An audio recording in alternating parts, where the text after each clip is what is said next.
నీకు తెలివితేటలున్నాయి. నువ్వు తలుచుకుంటే కానిదంటూ ఏదీ లేదు. పైగా నీకు సాయిగా మేమందరం ఉన్నాం. ఎవడ్రా వాడు? ఇన్నాళ్ళుగా వ్యాపారం చేస్తున్నాను, నిన్నగాక మొన్న వచ్చినోడు వాడు నాకు పోటీయా? వాణ్ణి పెరగనివ్వకూడదు.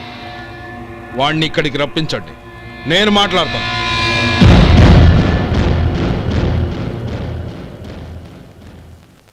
నమస్కారం అండి. రమ్మన్నారంట? నీ పచ్చళ్ళ కంపెనీ మూసేయాలి. నీకెంత కావాలి? 5 లక్షలు ఇస్తాను. చాలా? 5 లక్షలు కాదు, 50 లక్షలు ఇచ్చినా నా కంపెనీ మూయడం జరగదు. బాగా ఆలోచించుకొని చెప్పు. ఈ వ్యాపారంలో పుట్టి పెరిగినోడ్ని, నాతో పోటీ పడకు. నా చేతి కింద 6,000 మంది పనిచేస్తున్నారు. ఆంధ్ర మొత్తం నాకు బ్రాంచులు ఉన్నాయి. నేనే మార్కెటింగ్ చేయలేకపోతున్నాను. ఆఫ్టర్ ఆల్ ఒక కుటీర పరిశ్రమలా పెట్టుకొని నువ్వెలా మార్కెటింగ్ చేయగలవు? 6,000 మంది వర్కర్స్ని పెట్టుకుని ఆంధ్ర మొత్తం బ్రాంచీలున్న మీరే నా కంపెనీ చూసి భయపడుతున్నారంటే నా సరుకులో నాణ్యత ఉందనేగా. ఆ నాణ్యత ఉన్నంత వరకు నాకెవరూ పోటీ కాదు. ఈ ప్రపంచంలో నేను ఎక్కడైనా మార్కెట్ చేయగలను. వస్తాను.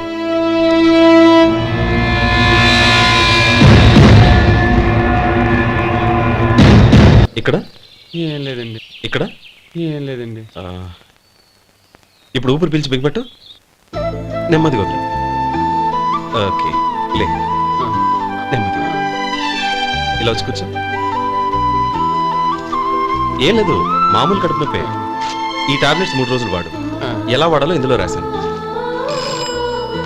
Token number 29. టౌన్ డాక్టర్ భయపెట్టేశాడు, ఆపరేషన్ అది ఇదని. కానీ ఈ డాక్టర్ బాబు ఏమీ లేదని చెప్పాడు. అలాగా? ఈ బాబు 10 కాలాల పాటు చల్లగా ఉండాల.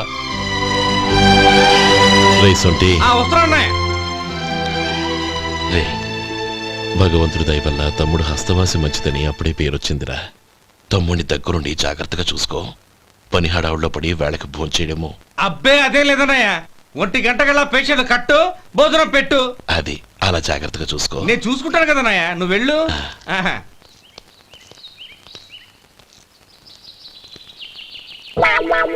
అయ్యో, ఏంటయ్యా ఉంటున్నాడా ఈ దెబ్బలు? ఏదైనా యాక్సిడెంటా? అదేం కాదండి, మరి గోరు కొరికినందుకు ఎలక్ట్రిక్ స్తంభానికి కట్టేసి ఇలా రక్తం వచ్చేలా కొట్టారండి. ఊరు కొరికినందుకు ఎలక్ట్రిక్ స్తంభాన్ని కట్టేసి ఇంతలా కొడతారా? వాళ్ళు అసలు మనుషులా రాక్షసులా? చాలా థ్యాంక్స్ అండి. కనీసం మీరైనా అర్థం చేసుకున్నారు. వాళ్ళు అర్థం చేసుకోలేదండి.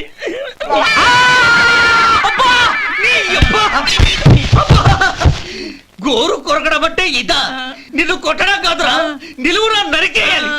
మన 2 ఊర్ల పొలిమేరలో ఉన్న ఈ మల్లికార్జున స్వామి వారి దేవాలయం జీర్ణదశలో ఉందన్న విషయం మీ అందరికీ తెలుసు. ఇన్నాళ్ళు మీ ఊరు వాళ్ళు పట్టించుకుంటారని మా ఊరి వాళ్ళు, మా ఊరి వాళ్ళు పట్టించుకుంటారని మీ ఊరి వాళ్ళు దీన్ని ఇలా వదిలేశారు. ఈ గుడి మీ ఊరికి ఎంత ముఖ్యమో మా ఊరికి అంతే ముఖ్యం. కాబట్టి మన ఇరు గ్రామ ప్రజలు కలిసి దాన్ని బాగు చేయించి కుంభాభిషేకం చేయించాలనే సదుద్దేశంతో ఒక కమిటీని ఏర్పాటు చేశాం. ఈ కమిటీలో 2 గ్రామాలకు సంబంధించిన ప్రముఖులు ఉన్నారు. కమిటీ ప్రెసిడెంట్గా ఎవరిని ఎన్నుకోవాలనే విషయంలో శ్రీ గోపాలరావు గారి పేరు, శ్రీ లక్ష్మీపతి గారి పేరు పరిశీలనలోకి వచ్చాయి. అందువలన మేమందరం బాగా ఆలోచించి తర్జన భర్జనలు చేసిన మీదట శ్రీ గోపాలరావు గారే అన్ని విధాలా ప్రెసిడెంట్ పదవికి అర్హులని ఈ కమిటీ నిర్ణయించడం జరిగింది.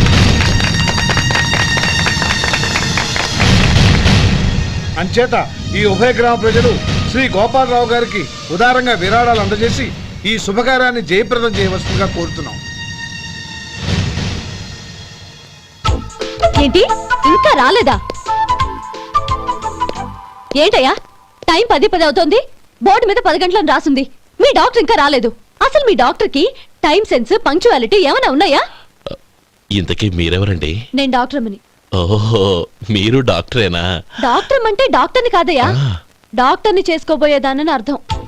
ఓహో, అవును, నువ్వెవరు? నేను ఇక్కడ టోకన్ ఇస్తూ ఉంటానులేండి. తప్పుకో. తప్పుకోవయ్యా. అవును, మీ డాక్టర్ కి ఎవరో అన్నయ్య ఉన్నాడంట కదా, ఎలాంటోడు? ఎలాంటోడంటే అదేనయ్యా, చాలా కోపిష్టని విన్నాను. ఎందుకని అడుగుతున్నారు? ఎందుకంటావేంటయ్యా? ఆ అన్నయ్య మాట వినగానే మీ డాక్టర్ గడగడా ఉణిగిపోతాడు. అసలు డాక్టర్ చదివే తమ్ముణ్ణి అలా భయపెట్టచ్చా? తప్పు కదా? తప్పేనండి. ఆ కాని కాని నాకు మీ డాక్టర్కి పెళ్ళవని ఆ అన్నయ్య సంగతి అప్పుడు చెప్తాను. ఏం చేస్తారండి? ఏం చేస్తానా, సంవత్సరం తిరగకుండానే కవల పిల్లల్ని కని వాళ్ళ అన్నయ్య చేతిలో పెడతాను. వాళ్ళకి 5 సంవత్సరాలు వచ్చేసరికి ఆయన్ని బాగా ముట్టికెళ్ళేస్తారు. అలా నా కసి తీర్చుకుంటాను. ఈ డాక్టర్ ఎప్పుడు వస్తాడో ఏంటో. అది సర్లే కాని నువ్వు పని చేయి. ఆ, మీ డాక్టర్ రాగానే ఆ. నేను వచ్చి వెళ్ళానని చెప్పు. నేను అంటే ఓ నా పేరు చెప్పలేదు కదా? ఆహా. నందిని. ఏం చెప్తావు? అదేనండి, నందిని గారు వచ్చి వెళ్ళారు అని చెప్తాను. గుడ్, పైకొస్తావు.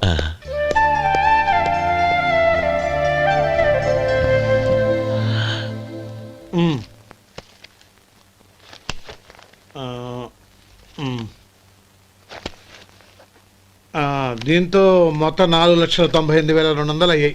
ఉమ్. పోతే నువ్వు ఇచ్చినంత ఇవ్వలేకపోయినా ఈ దైవకార్యానికి నా వంతు చందా 1800. దీంతో మొత్తం 5 లక్షలు పూర్తయ్యాయి. సరేరా, ఆ, నేను ఈ డబ్బు తీసుకుని పట్నం వెళ్ళి బ్యాంక్లో వేసొస్తాను. అలాగే నేను నీతో వద్దాం అనుకున్నాను రా.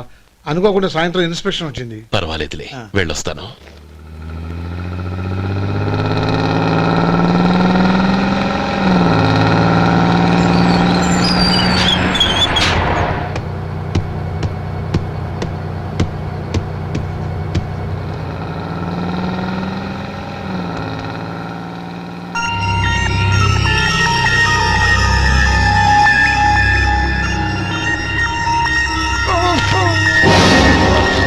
అయ్యో మూర్ఛ మూర్ఛ బసాపండి బసాపండి. ఇదిగోండి తాళం చేతులు గుర్తి. ఈ తాళాలు చేతిలో పెట్టండి. వీటి వల్ల ప్రయోజనం లేదు. నాలుగు ఖర్చుకోకుండా పళ్ళ మధ్య పెట్టడానికి గట్టిగా అది ఉంటాయి. ఇవ్వండి. ఇదిగో ఇది చూడండి.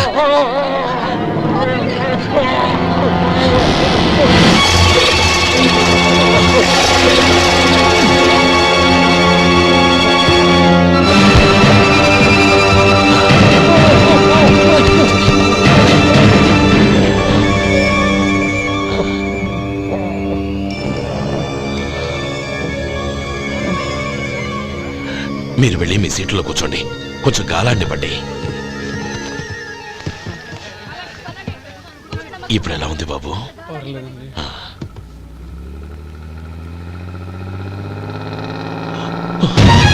అయ్యో, నా బ్యాగ్ ఎవరైనా చూసారా? అందులో 5 లక్షలు ఉన్నాయి. నా బ్యాగ్ వెంటనే బస్ ఆపండి. ఎవరిని కింద దిగవద్దు. అందరినీ చెక్ చేయండి. నా అంచనా తప్పు కాలేదు. వాడి మంచితనమే వాడిని దెబ్బకొట్టింది. మన వాళ్ళని పంపించి గుడి తాలూకు డబ్బు కొట్టేశాడని పోలీస్ కంప్లైంట్ ఇవ్వండి. ఇప్పుడు ఆ స్టేషన్లో ఎస్ఐ వాడి తమ్ముడే. వాడే వెళ్ళి వాడి అన్నయ్యని అరెస్ట్ చేసి వీధుల్లో నడిపించుకు తీసుకురావాలి. అది నేను కళ్ళారా చూడాలి, మనసారా సంతోషించాలి. అయ్యో గోపాలం గారు, గోపాలం గారు, మీరు దేవస్థానం సొమ్ము దొంగిలించారని ఎవరో పోలీస్ కంప్లైంట్ ఇచ్చారంట. మిమ్మల్ని అరెస్ట్ చేయడానికి మీ తమ్ముడు గారు వస్తున్నారు.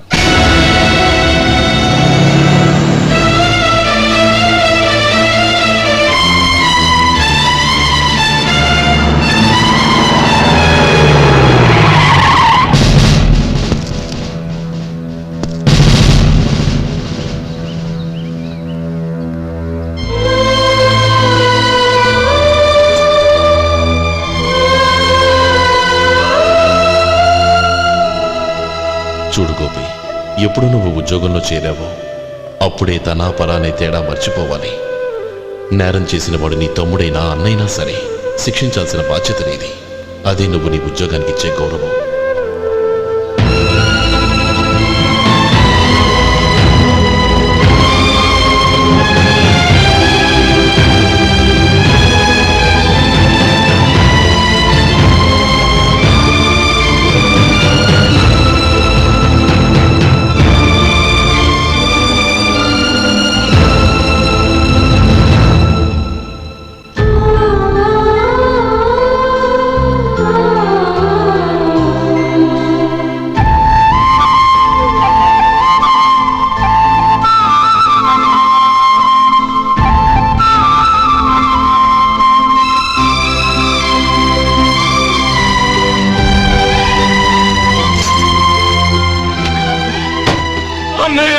రే గోపి, ఏమిట్రా ఇది?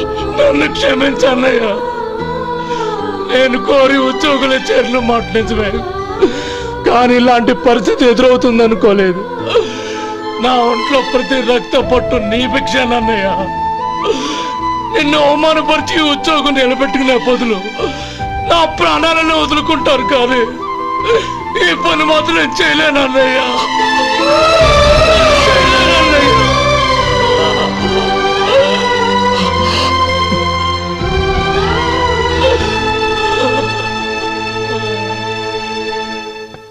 ఏరా, ఇన్నేళ్లు కష్టపడి సంపాదించిన ఉద్యోగానికి రాజీనామా చేస్తావా?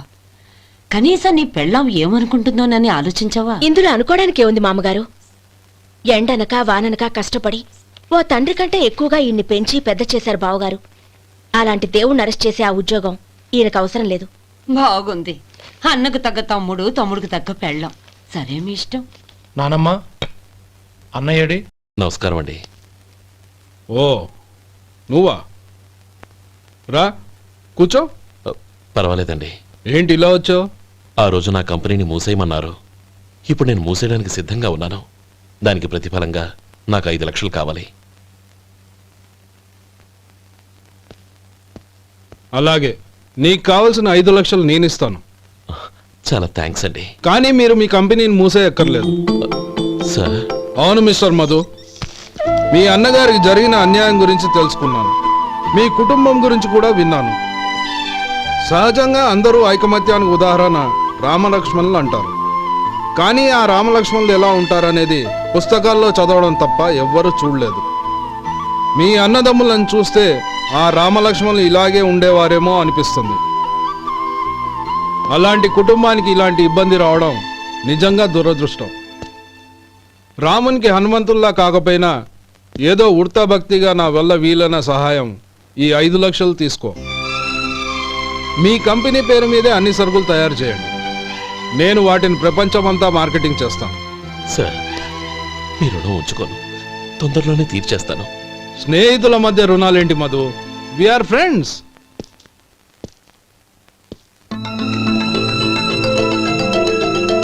ఏంటే అక్కడ ఆగిపోయావు? రా. నువ్వు మీ అన్నయ్యని అరెస్ట్ చేయడానికి అట్టెళ్ళావు, ఆయన లొంగిపోవడానికి ఇటు వచ్చారు. అవును, యూనిఫామ్ చేత్తో పట్టుకొచ్చావేంటి? సార్, నేను రే, ఈ మాత్రం దానికే బెదిరిపోయి ఉద్యోగం వదులుకుంటావా? నువ్వు ఇలాంటివి ఎన్నో సమర్థవంతంగా ఎదుర్కోవాలి. నిన్ను నేను ఎస్పీగా చూడాలి. అది కాదన్నయ్య. ఇంకేం మాట్లాడకు.